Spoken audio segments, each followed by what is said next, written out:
Some students may face challenges in the classroom, specifically with being empathetic towards students that we disagree with. This often happens when we're having highly opinionated conversations or discussions where people have opposing views.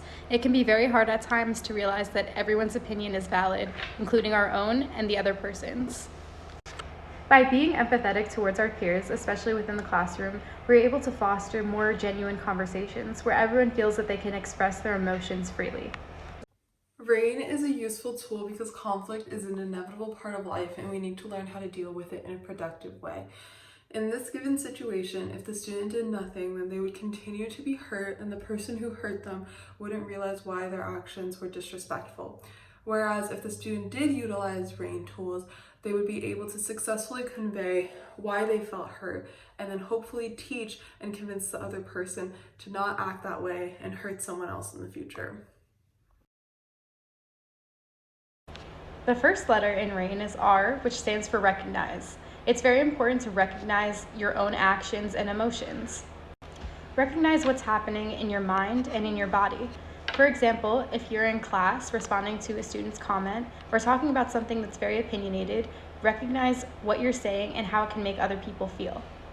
Sometimes we might have a tendency to say things that can hurt other people without thinking. It is important to recognize what we are saying and how it is coming across. Recognizing what we're feeling can actually help us move on from those emotions, as it separates us and allows us to take a step back. Furthermore, we can see that the emotion is merely passing and isn't going to last forever. Allow, alternatively accept or acknowledge, is the second step in applying the R.A.I.N method.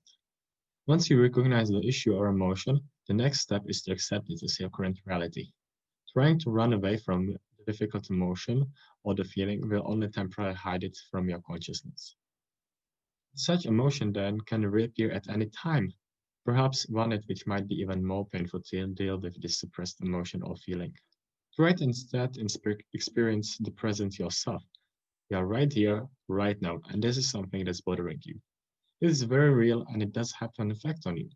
And that's just all right. It doesn't mean that you necessarily agree with whatever you are feeling at the moment. But the fact is that, well, it is what you are feeling. On to letter I, which stands for investigate. Imagine you're feeling anxious and you start to have a rapid heartbeat. Your hands become jittery and your muscles tense up. Some people can get really freaked out by the sensations that are occurring throughout their body, but it is helpful to investigate these emotions and sensations. The end goal is not to change these sensations. You want to get familiar with these sensations and approach them without judgment.